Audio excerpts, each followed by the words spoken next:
Hey adventurers, so today is going to be another book review. This is going to be for More Than a God War by J.R. Carroll. This is the second book in his Unbreakable Trilogy, and it's the third book that he's published, and that's in his More Than Human universe. So it's a low fantasy in that it's set on Earth, but it's also set in the past, and it's very much supernatural fantasy where there's a lot of the supernatural creatures that we think of, so vampires, werewolves, etc.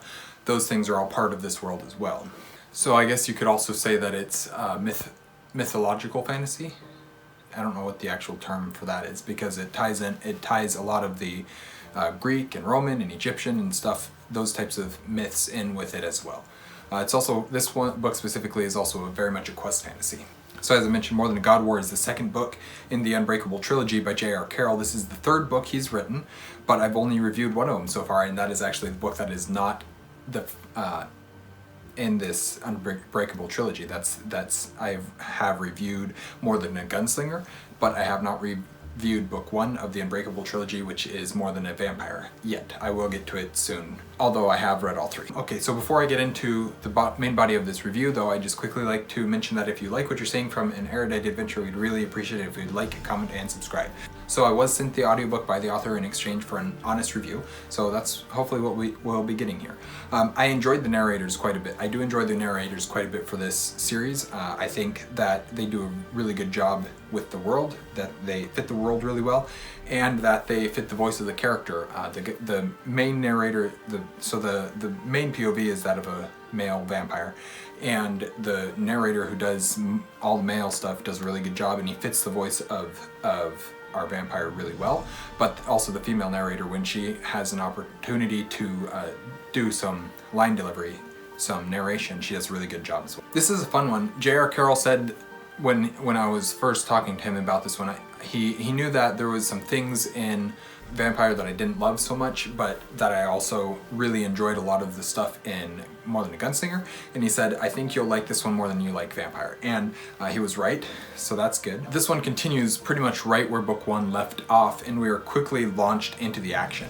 As the title suggests, this is about a war between gods, primarily, specifically the Norse gods and the Egyptian gods. But as Carroll loves to do, he brings in so many other myths and legends as well, giving his own spin on each of them, but staying true to the origins and the stories that already exist for these species or these characters or these monsters or whatever it is that he's using. This book is very much a more episodic tale than I remember Vampire or Gunslinger being, and it's essentially a collection of side quests all leading to this big battle at the end of the book. Basically, our main character goes from one thing to the next in order to keep the plot moving. It also serves to continue the build-up, and it serves to keep our main character's mind off of certain events from book one. But of course, we can't just push things aside forever, and eventually we must face them.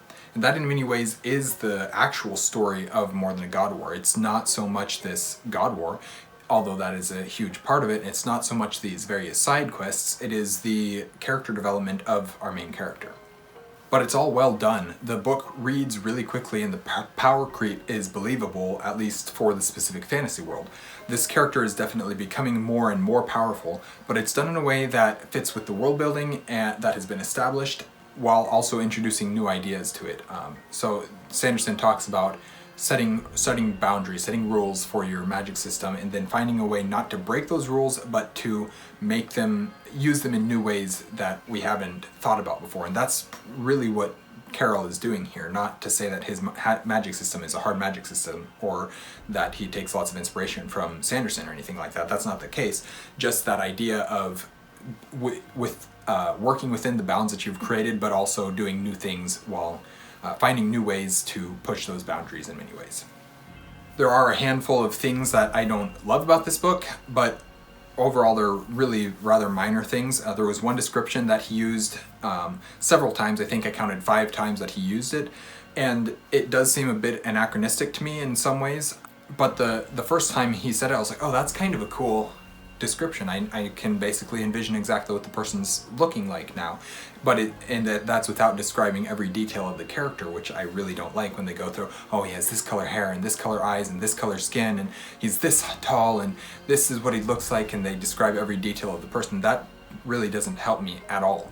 But the way that he did this description, it's a brief description. It gives you a mental image of what the character is supposed to look like, and I liked it the first time. I thought, oh, that's kind of an interesting description. But the second time I was like, oh, he used this description again. Okay, that's whatever. And the third time I was like, ah, I see. And then I mentioned that I think I counted 5 uses of this, basically the same description, and I think that's a little much. I think 1 or 2 is 2 is forgivable. 3 is starting to get a little too much. But it wasn't, the first couple of times it definitely wasn't something that actually took me out of the story in any way, shape, or form.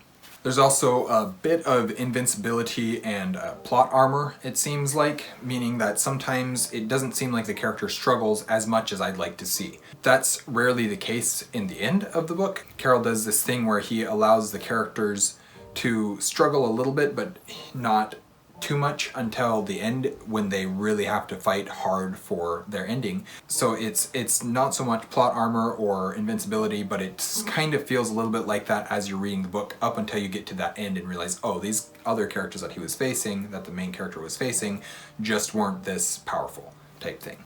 And the final thing that I noticed, and I've commented on with many stories besides just his books, but that is this, basically, I really like falling action. I really like that conclusion, that time to allow us to breathe and to get used to this new normal after the climax of the story. And I've noticed in all 3 of the books that I have read by Carroll now, as well as books by other people, so it's not just him, but I've noticed that we often don't get much falling action. It's a build up, climax, the climax completes, and then the story's over. And I would just like to see more of a conclusion. I would like to see more falling action.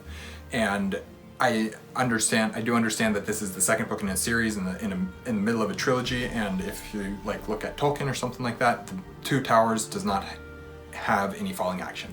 But I do want to make sure that, or I would like to ask that once we do get to the end of this trilogy, that we do get a little bit of conclusion rather than just, okay, the book's over now. So overall, this is a fun book and a good continuation to the Unbreakable Trilogy, as well as a good entry to Carroll's More Than Human universe. It also sets up nicely for book 3, which I don't know if I've heard the title of or if he's said the title of anywhere or anything like that, but book 3 of the Invincible Trilogy, or of the Unbreakable Trilogy. I'm looking for that one. It sets up nicely. There's some things that happen right towards the end of the book where you're like, oh, I know exactly where this book is going, and it actually gets me excited a lot. It teases some things that we've heard about in previous book but really haven't seen anything about them yet. So I'm looking forward to seeing that conclusion as well.